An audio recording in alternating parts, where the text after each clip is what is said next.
I've been caught, but I'm keeping on check. I've been taught, but I'm keeping on check. I've been broken. Good afternoon, good evening. I'm Dov Tuzman, and you're back on Equal Footing.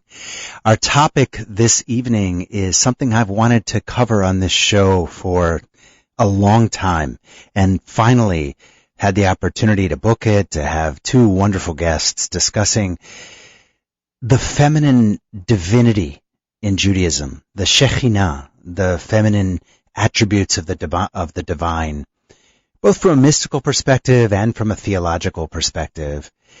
I'm joined by Shekhinah Carlbach, and Shekhinah is the director of the BMC Center in Quebec, with thousands of students worldwide. She's a world-renowned speaker and coach and mentor, specializing in intimate relations. She has 33 years of experience coaching new brides and couples in the Jewish world.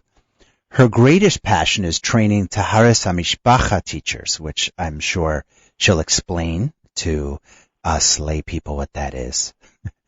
She's currently developing a similar curriculum for men. And Shekhinah is the Rebbitzin of the House of Israel congregation with over 1,000 families. She's the protagonist in two documentaries, and the one is, I guess, called, it's on Shekhinah. One is called The Intimate Life of the Jewish Woman, and the other is Women Leading the Way in the New Era. She's received prestigious honors from the Federation CJA in Montreal for excellence in education, and together with her husband, this is the most important part, she is most grateful to God for her 13 children and grandchildren. So welcome, Shekhinah. Hopefully we've got Shekhinah on the air. I will introduce our other guests in the meantime. Last but definitely not least, Nechami Feinland. And Nechami grew up in Brooklyn. She attended Beth Rivka in both elementary and high school there, and then did her postgraduate studies in the Tzfat Seminary in Israel. And at the College of Staten Island, she obtained both her BS and her MA in special education.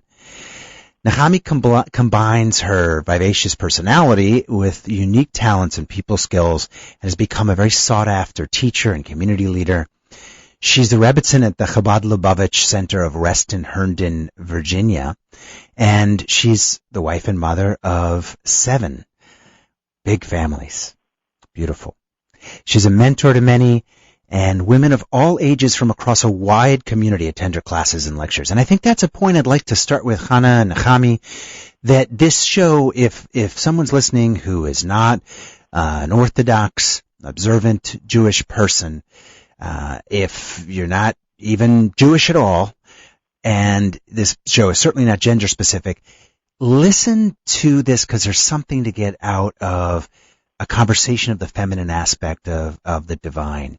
This isn't a show that would be a little bit more, I wouldn't say rote, but has been done before, about the Jewish law and rituals and customs around gender roles. That's an interesting topic. Maybe we'll cover that in a separate show. But this is something that can really touch upon anybody's spiritual path, man or woman, in acknowledging and understanding and in appreciating what we mean by the feminine divine. So having said that, I think we've got both of our guests on the line. And Shekhinah Carlbach, first of all, the name of the show is actually Shekhinah, the feminine divine in Judaism. What is Shekhinah? So the Shekhinah is God's presence, and it actually means to dwell, that it's God dwelling in this world. And it's come to mean, it is discussed in the liturgy, that the Shekhinah means the feminine aspects of God. No, is God male? Is God female? God is actually, has both, all of it emanate, masculine attributes and feminine attributes emanate from God. And we see that in the beginning when God created the world. So God said, let us make man in our image, in my image. And it says, and then he created them male and female. So the Shekhinah refers to the feminine aspects of God and God dwelling in this world and being seen and revealed. So the terms that are often used in the Torah and is, as Jews would refer to it, in the Old Testament, as Christians would refer to it, in the Hebrew, the words for God, like Elohim, for example, are, as I understand it, generally in the masculine form, at least in the written page.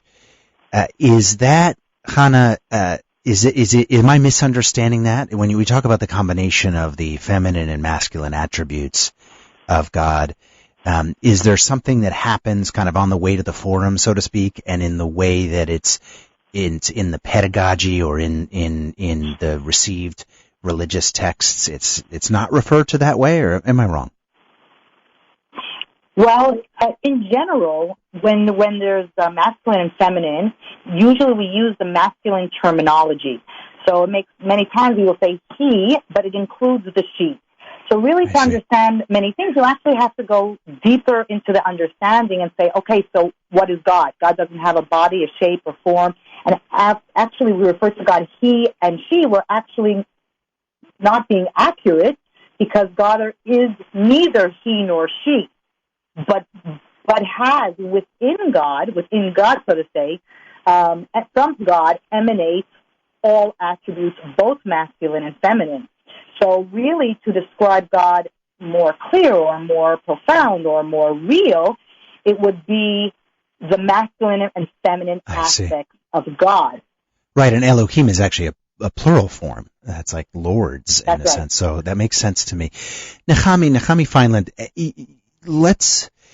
let's address an elephant in the room right out of the box. And we're going to invite callers to participate in this conversation, or as always, on equal footing. You can also text questions. It often protects anonymity if you're shy about being on the air.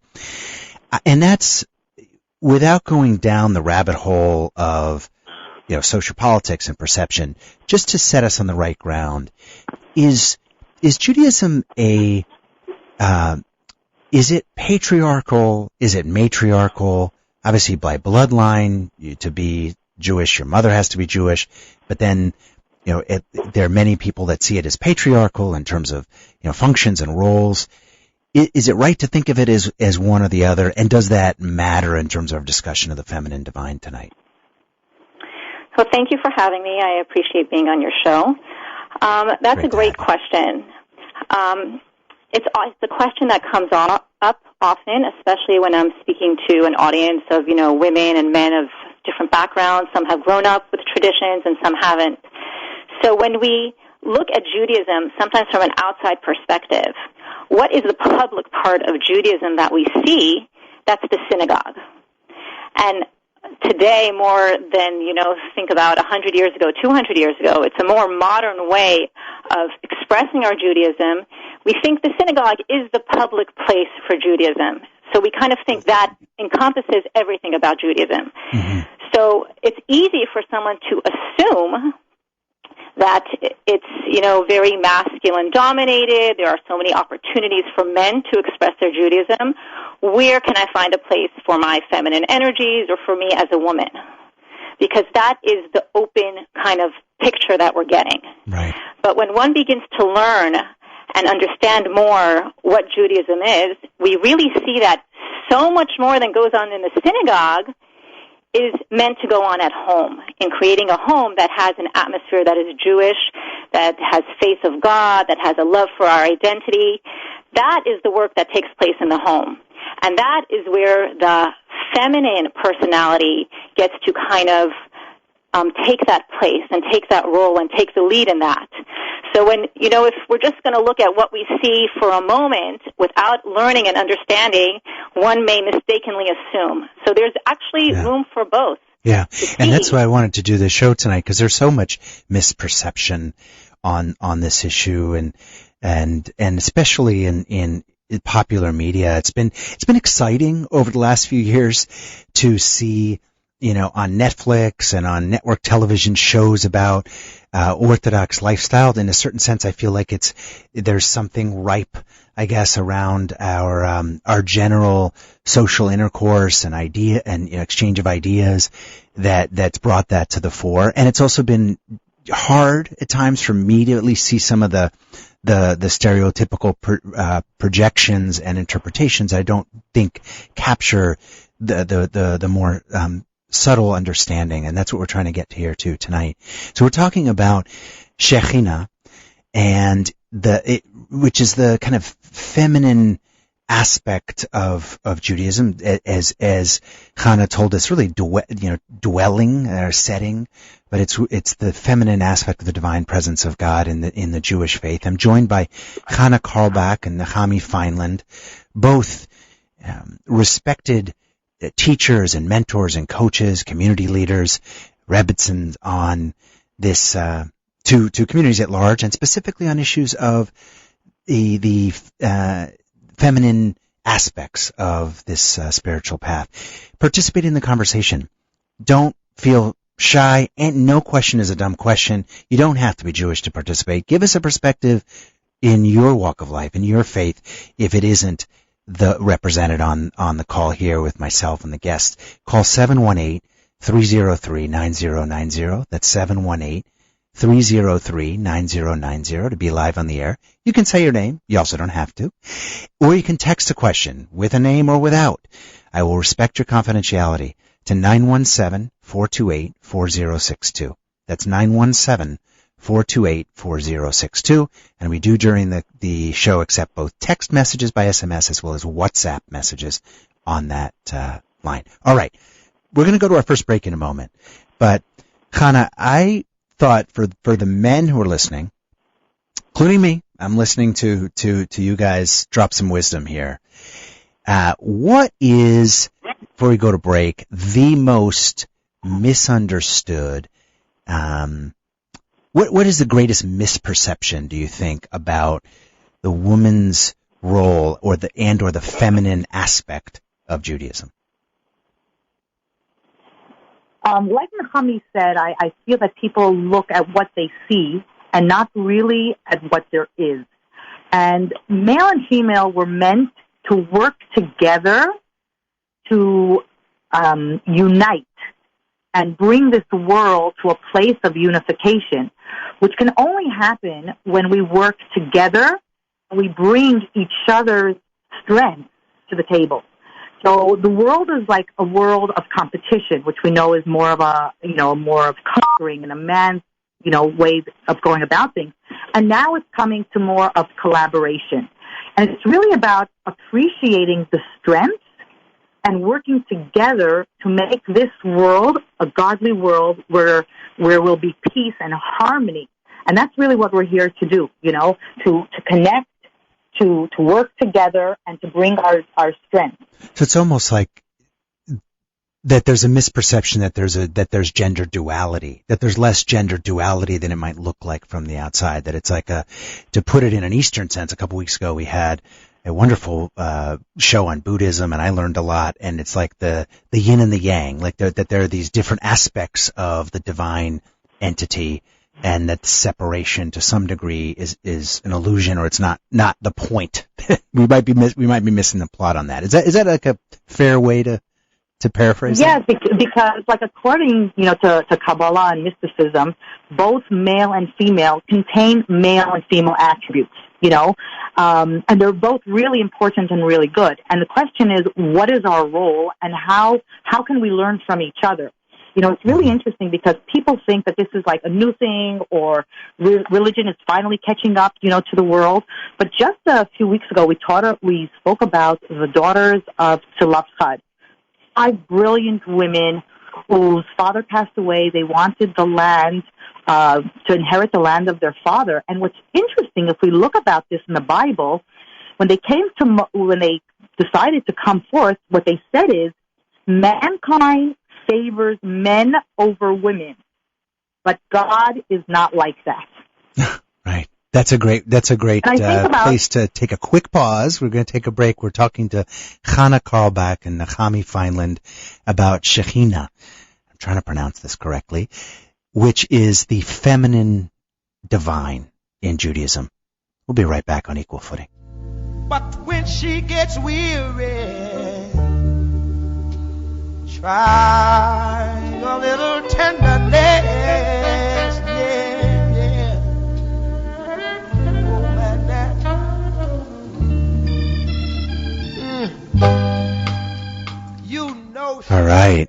little Otis Redding. We have to talk about our sponsors. I love talking about our sponsors. Mechanical Art Capital has been with us since the beginning here at Equal Footing, and Mechanical Art Capital is a easy to access way to get liquidity for your watch collection or your watch inventory if you're a dealer anywhere in the world. Maybe you are in the business already, you know someone who's in the business. It's a very unique model. It's been kind of innovating the way that financing works in the watch and jewelry industry. You can unlock the cash value of your watch collection or inventory easily, often overnight, maximum within 48 hours. It's through these guaranteed buyback contracts, so there's no actual interest involved, and you're basically getting cash from inventory or a collection that's sitting in a safe anyway. For more information, call Mechanical Art Capital at 833-209-0972. That's 833-209-0972. Operators are standing by, or you can go to mechanicalartcapital.com. That's mechanicalartcapital.com. And if you mention you heard about Mechanical Art Capital's watch asset-based financing system on Equal Footing, you will get a free appraisal of your entire inventory or collection, which has real monetary value for anybody who's had to do that for insurance before. So call Mechanical Art Capital right away. I've been caught, but I'm keeping on to. And I've been told. All right, you're back on Equal Footing. We're talking about Shekhinah, the feminine divine in Judaism. I'm joined by Hannah Carlbach and Nechami Feinland, who are renowned teachers, mentors, coaches across a wide community in their respective places of residence, and in Quebec and in Reston, Virginia, and specifically have expertise on issues of intimacy and couples and the feminine aspect of the divine in Judaism. Okay, so we've covered a little bit of ground here around the idea that there's kind of that the duality is a bit of a illusion when it comes to people seeing observant Judaism and thinking like there are these really differentiated roles. It's either patriarchal or it's matriarchal thinking about what perspective. It's really a combination of differences to create a beautiful whole. I want to bring it now, though, a little bit into the mystical realm. And Hannah, maybe you can help us out. I've heard in prepping for the show and over a lifetime of being interested on the subject, I've heard about, I'll just throw out a couple things that you can riff on. One is that that in Judaism, in Jewish thought, women are more pure energetically than men, that they don't have to, pray as much because they're closer to God by nature. I've heard that, in fact, the early Israelites were following a path that originated with feminine, divine descriptions and characteristics. There's been discussion about the importance of the Hebrew matriarchs and how if you can read the Torah from a perspective that actually puts the matriarchs kind of in a front seat with respect to how our people have evolved. Talk to us about this, any of those points, but also bring us into that mystical realm. Where does feminine energy in our world right now as a woman, where does that meet Jewish thought?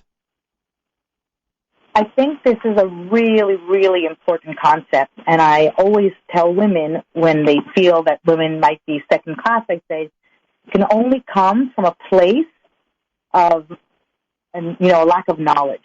Because the minute you start really learning, researching our Torah, even the plain thing, you just see stories replete of women leaders, women respected. If we even start from Sarah, God said, whatever to tell to Abraham, right? Whatever Sarah, your wife, says, listen to her voice.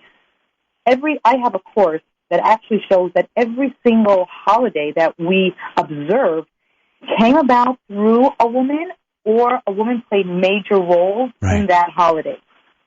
It's the spirit. We understand that women are more spiritually in tune with God, not because like we so to say, but because we were granted this as a gift from God to be able to feel the divine. Because women are, so to say, more focused inward, and what is that's the ability to see that which is not present, to be able to know that which is not obvious. And a woman has a greater ability to do that. And so much about godliness, spirituality, is not really so apparent to the naked eye. And what you have to do is look deeper, search deeper, become in tune energetically and spiritually. And this is our gift. And that's why it's our responsibility as women to reveal this godliness in the world, because this is our specialty. So, Nechami, does this mean that the idiomatic expression of, women have better intuition, or when we make reference to female intuition, is that in line then with Jewish philosophy? Maybe it comes from Jewish philosophy? It's very much in line with that. When we have this concept in Kabbalah of this concept of Bina, which is considered understanding, but it's also the development of an idea in great depths, in stages, a process. So we have this concept called Chachma, which is just that initial thought, the potential for much. But then if it is going to go into any practical application or be expanded in any way, that is the faculty that we all have called Bina, of understanding and wisdom, and creating something beyond that initial thought. And this is a gift to women in line with what Hannah said, that this ability to feel the Bina and to understand the Bina is something that we can kind of tune into perhaps a little easier through our feminine attributes and through the role that the Torah asks us to fill. So is it fair then to say that women are seen as more pure? There's more transparency, a better ability to have the Bina? I'm trying to I wouldn't necessarily address that archetype. Right. I wouldn't necessarily use the word more pure, but perhaps can access it a little easier, which is why men were commanded to do many more things from the Torah. Many more of the mitzvot were given to men, and they're obligated in them. Because for them to feel this divine that comes to a woman more naturally, they need the tools of the mitzvot. All the mitzvot are there to guide men and help them feel the divine within themselves and the world around them. That is why they were given more, to help them on this journey. And that was part of what actually led to this show, is this concept of that men are kind of need to go through more, in a sense, to get to the same spot, which, as a Jewish and somewhat observant Jewish man, I found interesting. I'm a bit jealous. Chana, talk to us for a second about the... Go ahead. The idea also of a man has to be circumcised at birth, where a woman doesn't have anything that she needs to be removed in order to feel close to God. Right. And someday, I'm sure I'm going to get hot water saying this, but someday I've wanted to do a show really about circumcision, because it is, it's not spoken about, and it's not spoken about as much, I would say, in the public square, and it's such an extraordinary sacrifice, and an extraordinary demonstration of commitment. I want to touch on the Hebrew matriarchs, because I'm sure there are listeners who would not be able to even name one. So, Hannah, who are the Hebrew matriarchs, or who are some of the most important Hebrew matriarchs? And maybe give us a little snippet as to how they reflect the divine. We talk about Sarah, and she is the prototype of whatever, knowing what her children need, being in charge of the education of her child, Isaac, who's going to continue the line of the Jewish people, knowing how to protect him from influences. And God himself comes and says to Abraham, whatever your wife, Sarah, says, do what she needs, do what she says. We have, Rebecca, the same exact thing. She knew what did she need to do in order to ensure that the line would continue, but the children would grow up properly. We have the stories of Rachel and Leah. We continue on, and many people do know about, Queen Esther and the role that she played to ensure Judaism actually giving up her home life in order to save, the masses. Right. And then we have the women of Egypt who actually did, what did they do is that they concentrated on their family and continuing, even though times looked bleak, it was difficult, it was hard, husbands were depressed, didn't want to go on, and they said, we must keep up the morale. We must persevere in order to bring the redemption. And so we really have the gamut of what is needed, the many roles of the women, on the one hand, being super involved and, making home a priority and knowing that that's where the base is, and when the base is strong, the rest is strong. And then women who it's not enough. We need to go out in the community. We need to be the leaders and, the shakers, so to say, to make sure that the environment is conducive to bringing up these children that we've worked so hard, so to say, to bring into the world. And both examples are accepted, so to speak, or supported in Jewish theology. Meaning the example of the woman as focusing on the home and the dwelling, and also the woman who is out as a community leader. That's right, exactly. And it's like I always say, it's a juggling act, Right. It's like, when do we do more? Sometimes it's the family, and we're going to have to say, I'm sorry, right now I need to concentrate on my family. And sometimes we're going to tell the family, right now the community needs me, and this is what we need to do as a family. So it's really a balancing act, and trying to figure it out, but both are needed and both are necessary.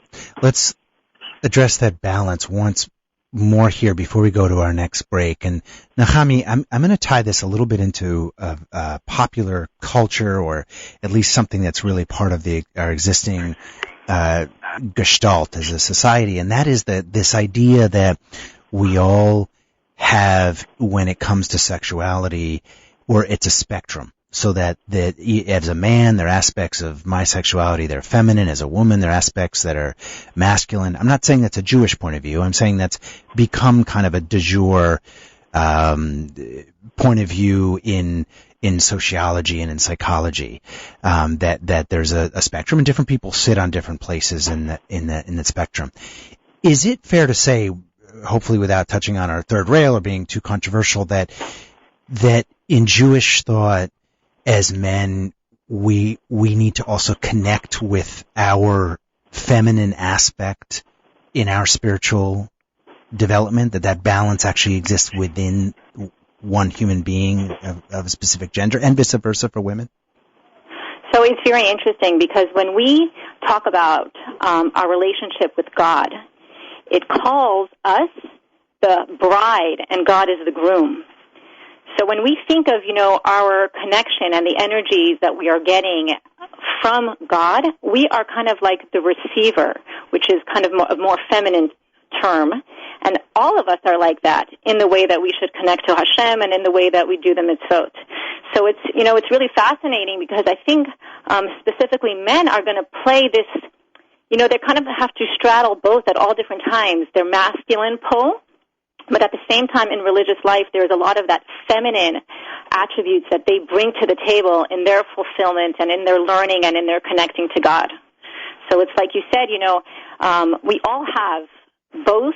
We have one that's stronger than the other. But it's interesting how men have that dual, presentation in their lives. Mm-hmm. The relationship with others, with their family, with their spouses, they bring their more masculine side. And, with God, it's, understanding that as a nation we are considered the bride. That's fascinating. I'd never heard that before. So as a Jewish man, I'm kind of embracing the feminine aspect of my relationship with God as I'm davening, or as I'm conscious of my role in religious observance, and then in my home life, I'm taking on more of the masculine aspect. That resonates with me. It's fascinating to hear it that way. Absolutely put. That's correct. Where on the other side, we have to go to the break in a sec, but where do then women in Jewish theology and Jewish thought embrace their masculine aspect? So the masculine aspect we often see in the the women who were prophets. So although most of the prophets were men in our history, there were some women who were prophets. And when they took the role of, we need to say specifically what needs to be done, I need to give instructions, I need to command a certain way, I need to kind of perhaps be a little more removed in creating dynamics. And we have those issues, today. Sometimes we need to create more boundaries. We need to look for what is the absolute goal right here. These are some masculine traits that we will take on when we're raising our families and we're bringing godliness into our home. But I think for the most part, it's the men who have the both of those that they're kind of, going back and forth between, and for the women, it's more feminine. Interesting. So that finding that balance is more of a male spiritual journey in Jewish thought. We're going to take a quick break. We'll be back with Shekhinah Carlebach and Nechami Feinland talking about Shekhinah, the feminine divine in Judaism. You're on Equal Footing.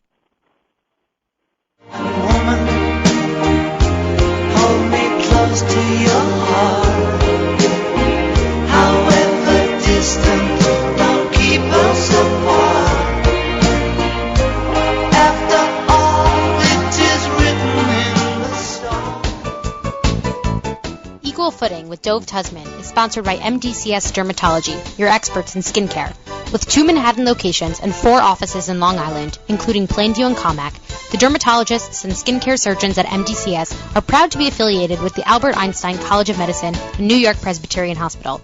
So schedule your next skin exam in one of MDCS's convenient New York area locations. To make an appointment, go to www.mdcs.live or call 212-661-DERM. That's 212-661-3376. You can even schedule a virtual video visit with MDCS's board-certified dermatologists from the comfort and safety of your own home.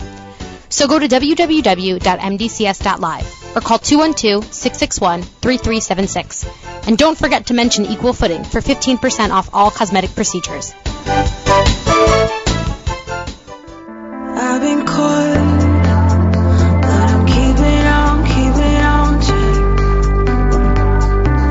And I've been told. All right, you're back on Equal Footing. I'm Dove Tusman, and I'm here with my guests, Nechami Feinland and Shekhinah Carlebach, who have graciously agreed to talk openly tonight about the feminine aspect of the divine in Judaism. And I'd love to do a show like this about each of the spiritual paths that are out there, but obviously I'm most familiar with Judaism as a Jewish person, and there's probably, unfortunately, maybe it's up there in terms of where the path where stereotypes can kind of prevail from outside of the community. And I want to address that head on. We've gotten several text questions, 4 or 5 actually, on this issue. And I'm going to distill a couple. I'll maybe quote a couple directly, but distill a couple. So generally, the tone here, Shekhinah, is that we're getting some text questions about, okay, absorbing the mystical and theological point of view, but then questioning why there are, from certain people's perceptions, such rigid rules that seem to apply to women more than to men, particularly around intimacy. And maybe you could address that for listeners that might not even know that. There are rules around being intimate in a couple when the woman is in her menstrual cycle or in her having her period, and other rules about hair covering and modest dress and so forth. So there's been a lot of social discourse on these topics, but I do think it's worth mentioning since we're getting questions on it. How do those things jive with this balance that we've been talking about on the show and the centrality of the feminine energy in Jewish divinity? Well, it's really, if we're going to talk about menstruation, it really fits in with what we're talking about, because the woman was given the ability to be even, so to say, a greater partner in the dynamic of creation. Of course, the husband, gives the sperm and he's a partner with us in that creation, but it's the woman who's going to carry this child for 9 months. And when a woman is carrying the baby, she is 24 hours, so to say, totally resembling godliness to the greatest extent possible. And therefore, what is, menstruation, like you said, is really a touch of death. It's a potential life that wasn't. And therefore, there's this spiritual disconnect. And it's a time for a woman to concentrate on her relationship with God and to understand, that God is all about life and living. And our reality in this world is that there still is death and dying, which seems, so to say, to be a disconnect from God, because God is really only life and living. Right. So it's really a time for us to connect spiritually with that concept and think to ourselves, like, what can we do to bring the Messianic era in where there will be no more death and dying? What does the world need to be able to bring down godliness that we will merit this time? So, like we said, a woman who's so in tune with God, her menstrual cycle actually is an indication to her of where she is in that spiritual journey, where the world is on the spiritual journey. And we know that today, period is a fifth vital sign, which people, don't realize really how important it is. And it's really about a woman being so in sync with God, even through her menstrual cycle. You can participate in this conversation about Shekhinah, the feminine divine in Judaism, by calling 718-303-9090. That's 718-303-9090. Caller on, couple callers, but caller on line 4 comes first. We're going to get to you in a second. And you can also text a question. We've got a number of really interesting text questions to 917-428-4062. That's 917-428-4062 by SMS or WhatsApp. Nechami, before we move to the caller, the text question or the caller, what about the modesty rules? The hair covering and the way you dress. How does that jive with the centrality of the feminine divine in Judaism? I think it's important to remember that when we think of modesty, we think of dress. But that is really just a small part of modesty. So much of modesty is in the way we act, the way we speak, and the way we think. And, men are obligated in that just as much as women. And, each of us are obligated. The concept of modesty is to be modest. It says with God, to go in the modest way with God. We're supposed to try to have divine energy radiating from us. And this is what we want to manifest. So these rules of modesty, not just in clothing, but all along, are meant to help us access that divine and portray that divine. So along with the woman's dress, specifically a modest dress, helps a woman be seen as her body, not just as a body, but as it holds the divine within it, and we want people to see that as opposed to just seeing the body as a thing on its own.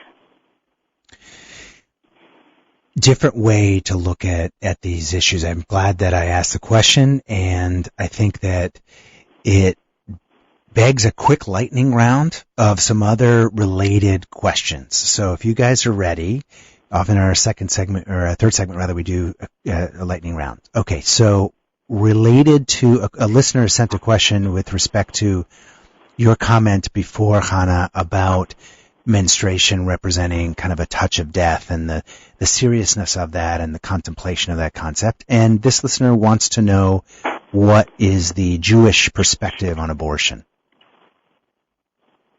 So the Jewish perspective on abortion is, first of all, that every child is an incredible gift from God. And it's something that we do not take for granted. And so the Jewish approach to abortion in general is that absolutely not. This is a child, this is a fetus from the time of conception. We protect it, we care about it, it's a human being. Okay. However, if the mother's life is in danger, then there is that concept that a mother's life comes first. Okay, so that's the Jewish Orthodox point of view. Thank you. Nechami, question about, let me get to this question, lightning round here. What about body autonomy? Why is sex before marriage condemned for women? So, when we consider the halachic ramifications and the instructions of the Torah, they're meant to enhance us to the highest degree possible. The Torah is considered our wings, right? If we learn what the Torah is meant for, we'll feel like we're flying. So, that's an important perspective to take. And then we can understand what are these specific limits, or we should actually call them guidelines and parameters, because, limits is an uncomfortable word for us today. But if we think of guidelines and parameters, it's taking the best of ourselves and showing us how we can access that. So when we talk about intimacy before marriage, if we want to look at intimacy for the truest purpose of what it is, which is to bring a husband and a wife together in the closest way possible, not just physically close, but mentally close and emotionally close. This is the closest they can come together and the closest way they can be united with the Shekhinah, with God itself. So in a marriage which is founded on this trust and this love and this building of emotions, then that would culminate in the physical action of coming together through intimacy. So when we kind of see that this is the process, and where Hashem instructed, at some point a man will leave his home and become attached to a woman, this is in the process of building a home together, because this is when they can come the closest they can to each other and to bring the Shekhinah into their relationship. So is a man allowed to be intimate sexually before marriage and a woman not, or is the guideline the same for both? The guideline is the same for both. I see. Okay. So here's a listener calling me out, basically because I said that we were going to get to Taharot HaMishpacha, which you are very involved with, Chana, and I didn't get to that. So what is that? I said that in the intro. So promise we get to it. Taharot HaMishpacha are laws of family purity that actually that relate to the intimate life of the Jewish couple. It's all about bringing purity and wholeness into the Jewish family. It's many people think about that there are certain things that one is not allowed to do, like when a person menstruates, the couple separates physically. But Taharot HaMishpacha is all about also being together, because we said the purpose is to become one, and that is specifically through intimate relations. The ideal state of marriage is when the couple are able to be one physically, and it is the vehicle through which God gave the couple the ability to become one. Okay. This is a good segue to another question. We'll do this as our last lightning round question, then we'll take a caller before our next break. Nechami, the question is, what does it mean in Jewish thought to be truly intimate, and what is the role of sex in achieving this intimacy? So to be truly intimate, and it's fascinating because the sages talk about this at length, which many people are surprised to hear, that they talk about, such personal lives. People think, my Jewish life and my intimate life are two separate things. But the sages talk a lot about what is intimacy. And intimacy is being able to respond to each other in a very strong emotional way.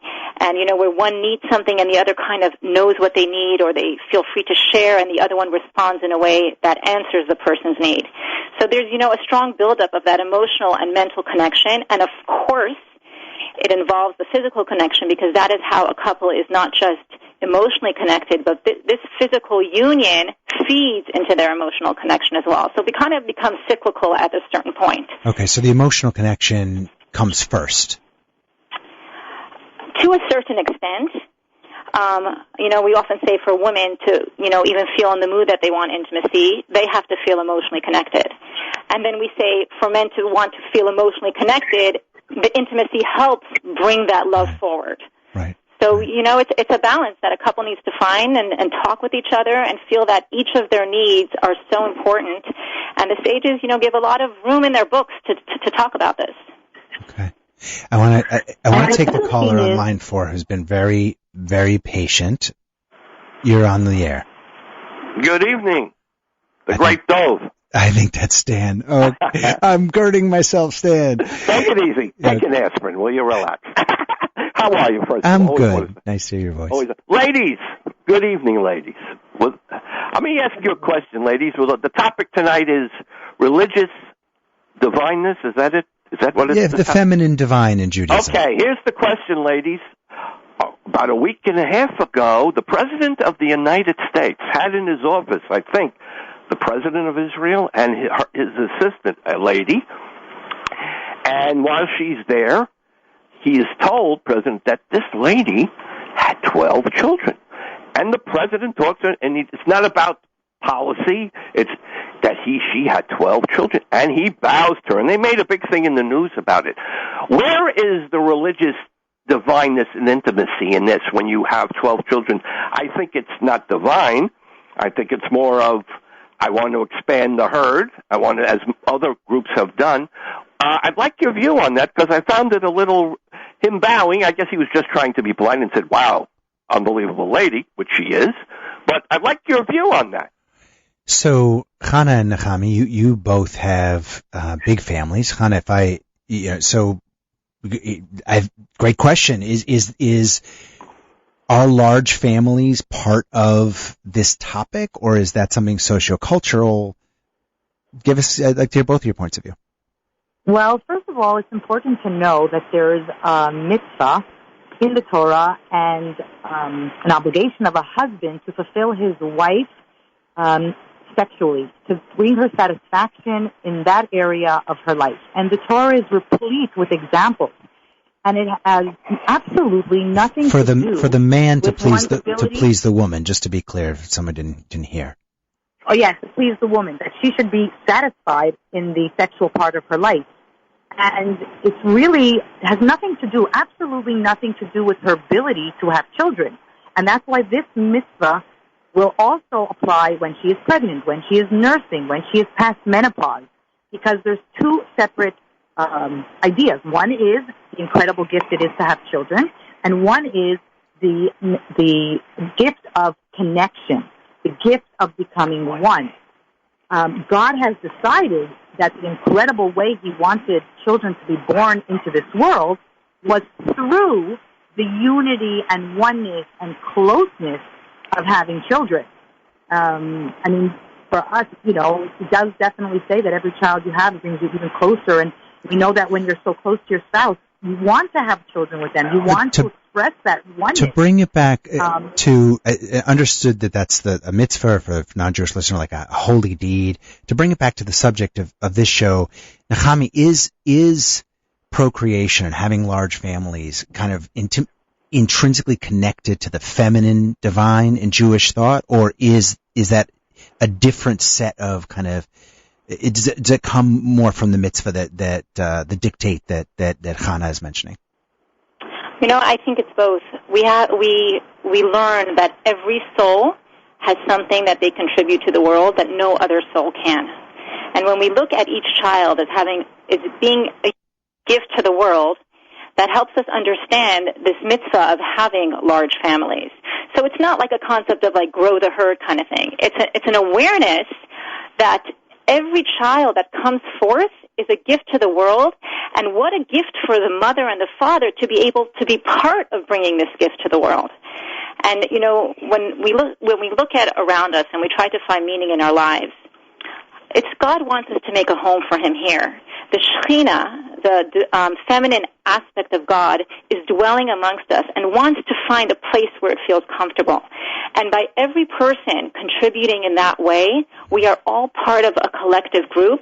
I cannot do your job, you cannot do mine. Each of us are needed to bring and feel the Shekhinah that is dwelling among us. So every child partakes in that. And, this is why when I saw that picture, I said, wow, it's so special that, this is being kind of recognized and embraced and seen as an accomplishment in the sense of, like, not her achievements, but kind of the mental road that she took to get to this point. So I dropped Stan because we have a caller and question. We go to a break, and I wish I would have kept you on, Stan. I'm sorry, because I'll ask a follow-up question on kind of his behalf, so to speak, in the same spirit. So, Nechami, what about a woman who is deeply rooted in her Jewish spiritual path and decides not to have children? Does that disconnect her from the divine? Well, the decision to not have children, when one learns a lot about what the Shekhinah is and what are the different roles of women and understands them and understands our unique place in the world, after learning and coming to a lot of understanding, most women will be able to see that kind of a fulfillment of their energy is to be able to bring a child into the world. But we have to also honor that not every woman chooses to or is able to. Mm-hmm. And, and that doesn't necessarily diminish their, femininity or their contribution, so to speak. But, we understand what is the intention here? What is the motivation? Why am I choosing not to have a child? Right. And that helps explain what that concept is. It's actually refreshing and unexpected for me to hear that level of openness. Of course, people have different life paths, and that one of them is not having children. Okay, we're going to take our last break. But I think that it's also, if I just can add over here, that there are many ways to have children. And one is biologically and one is spiritually. And when people help bring up children in many different ways, whether it supports schools or gives to children or helps in many different, community endeavors to help children, it is considered as if these children are theirs. Oh, I had not heard that, and that's a beautiful. I guess that means I have many more children than I thought. Yes. I've been on the board of a yeshiva for a number of years, and I've done a lot of work. 100%. Yeah. All right, well, we'll be right back on Equal Footing, and we'll finish up in this really interesting conversation on the feminine aspect of the divine in Judaism with my wonderful guests, Nechami Feinland and Hannah Carlbach. We'll be right back. Just anything for anyone, 'cause she's a goddess, you never got this. Put down, you like to hopeless to walk around. All right, I'm going to quickly get through our two other sponsors I have to mention tonight, and one of them is pretty apropos to this last topic we were talking about in terms of intimacy and couples and the connection between emotional and sexual intimacy. And it's about Manhattan Medical's very effective gains wave therapy for erectile dysfunction.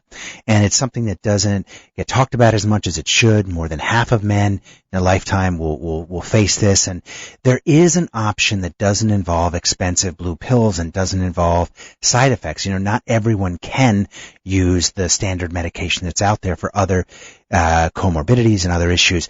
Gains wave therapy can help you achieve excellent results. It's non-invasive, it's surgery-free, it's painless. With Manhattan Medical, and I want to be clear, even though Manhattan's in the name, you can access Manhattan Medical services from anywhere in the United States. They do a lot of virtual and Zoom sessions. There are no side effects from the Gains wave therapy, and for most patients you get wonderful results. I've mentioned before on a show that all of our sponsors mean something to me. They're like either connected somehow to my life, and Manhattan Medical's connected because a very dear friend of mine who's like an uncle to me, he's in his mid-80s, and he struggled to kind of regain his sex life, and he used Manhattan Medical, and it was the only thing that was effective. And he's in his mid-80s, and if it can work for him, it can work for you. This is really revolutionary. It's getting a lot of good press. Call now for free consultation. It's 888-ED-CURE-9. That's 888-ED-CURE-9. Or in numbers, 888-332-8739. That's 888-332-8739. And if you mention you heard about Manhattan Medical on Equal Footing, you get a free consult, which is about a $250 value. So call now, Manhattan Medical. All right. Now, let's talk quickly about DocuVax. DocuVax has also been a long-term sponsor. DocuVax is also in the medical realm, but in a totally different area of it.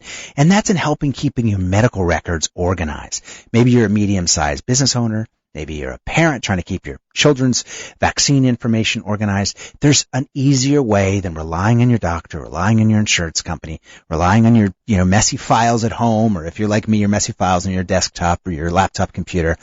It's DocuVax. That's DocuVax.com. Go online. They're also on iOS and Android stores on your smartphone. It's an easy-to-use digital locker accessible either on your computer or smartphone. It allows you to safely store and validate basic medical information, like your immunization records, your lab results, even x-rays and MRIs.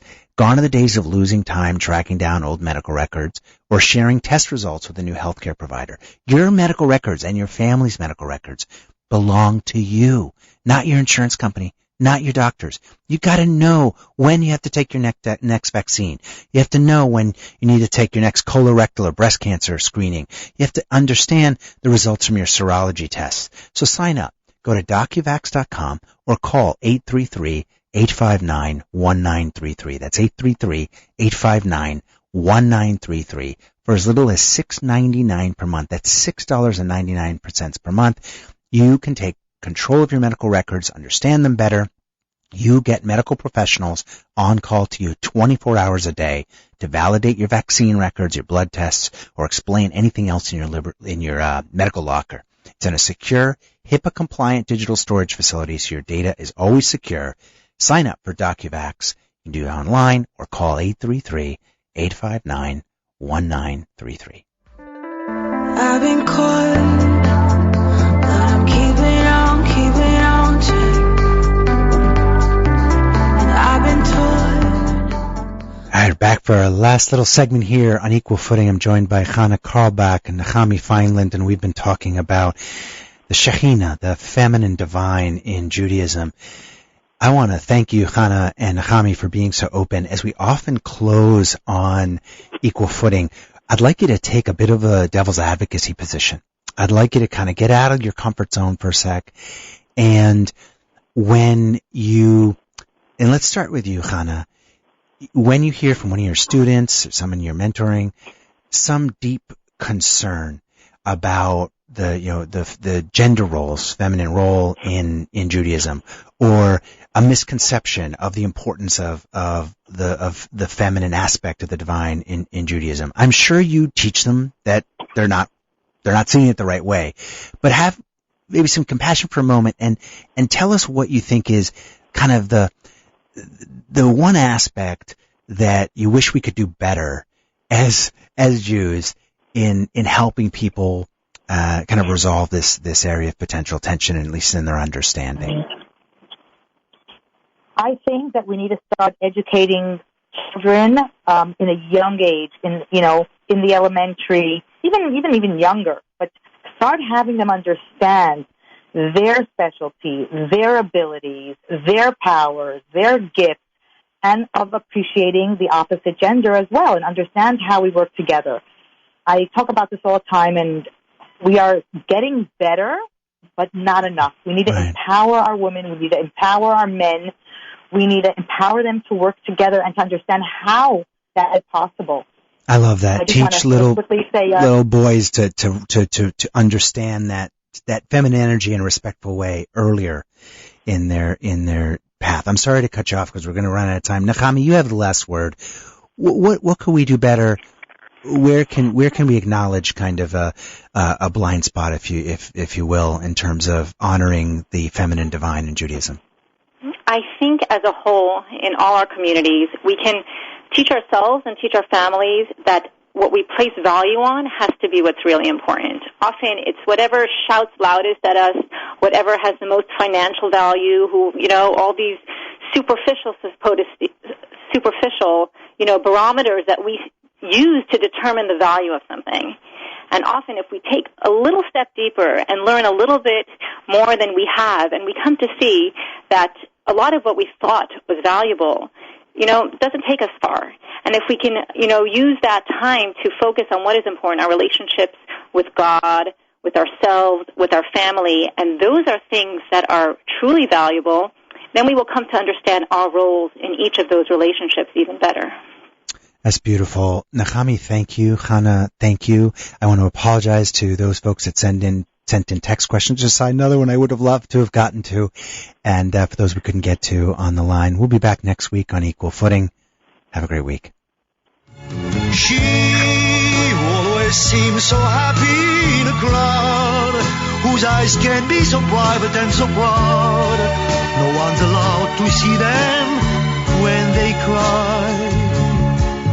She may be the love that cannot hope to last, may come to me from shadows of the past that I remember.